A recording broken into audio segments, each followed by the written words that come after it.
Welcome to NewsEX, our fantastic podcast for kids. Today is July 16th, 2026.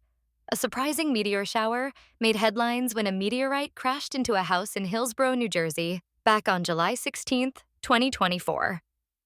This wasn't just any space rock. It was a suitcase-sized meteor flying through the sky at an incredible speed of 32,000 miles per second.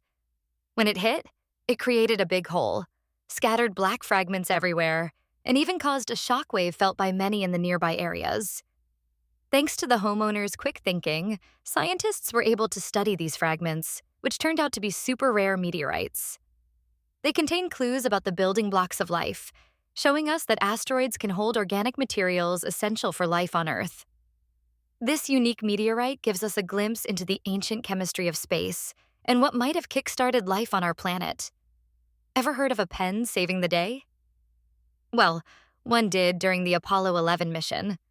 Buzz Aldrin, the second man to walk on the moon, used a Duro rocket felt-tip pen to fix a broken circuit breaker that could have left him and Neil Armstrong stranded on the lunar surface back in 1969.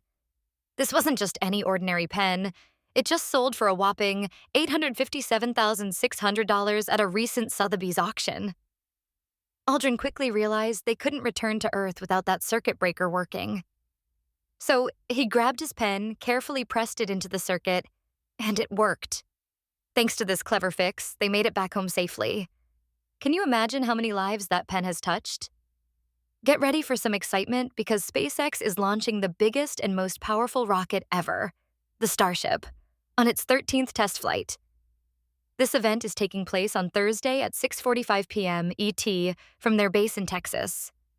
This is huge because this rocket could take astronauts to the moon and even Mars someday. While it won't reach orbit this time, it's set to deploy 20 advanced Starlink satellites, which help provide internet from space.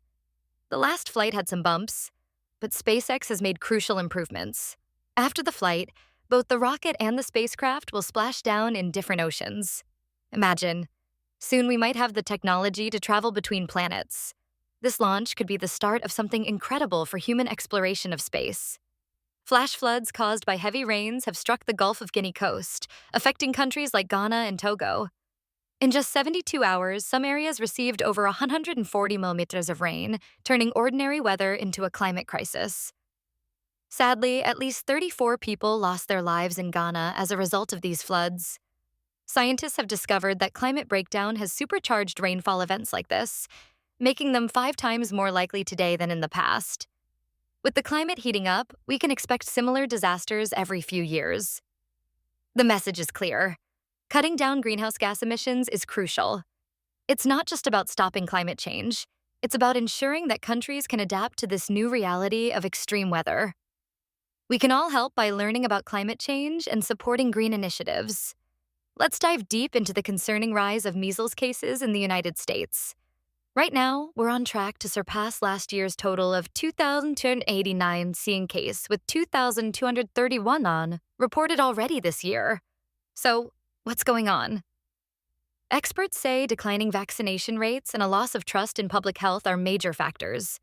Many people, especially after COVID-19, feel skeptical when health officials recommend vaccines. Also, there's a lot of misinformation about measles circulating online, with some thinking it's not a serious disease, which is quite the myth.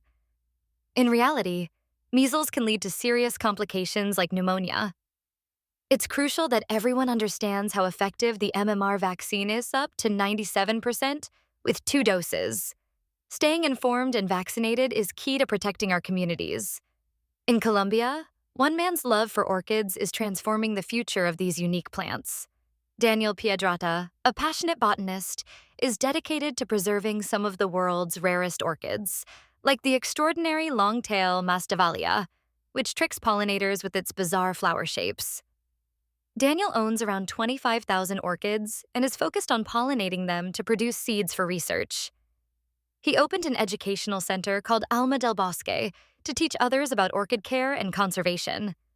By sharing his expertise with aspiring growers, he hopes to reduce illegal poaching and promote lab-grown plants.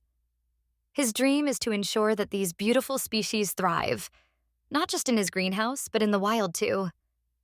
Daniel's hard work highlights how each orchid saved today could lead to a bloom of hope for the ecosystems we rely on tomorrow. This is all for today, and let's jump to our review section. What was the speed of the meteor when it entered Earth's atmosphere? 32,000 miles per second. What did Buzz Aldrin use his felt-tip pen to fix during the Apollo 11 mission? A broken circuit breaker. What is the main purpose of this SpaceX Starship launch? To test designs that will eventually take astronauts to the moon and deploy 20 Starlink satellites. What did scientists find about the intensity of rainfall during the floods in West Africa? Scientists found that the intensity of the rainfall was 5 times more likely today due to climate change. What percentage of kindergartners received the MMR vaccine during the 2024-2025 school year? 92.5% of kindergartners received the MMR vaccine. What is the main goal of Daniel Piedrata's orchid conservation efforts? To preserve endangered orchids and reduce illegal poaching by cultivating lab-grown plants. As we think about today's stories, remember that every small action counts, whether it's learning how to take care of our planet or appreciating the wonders of science. Stay curious and keep exploring the incredible world around you.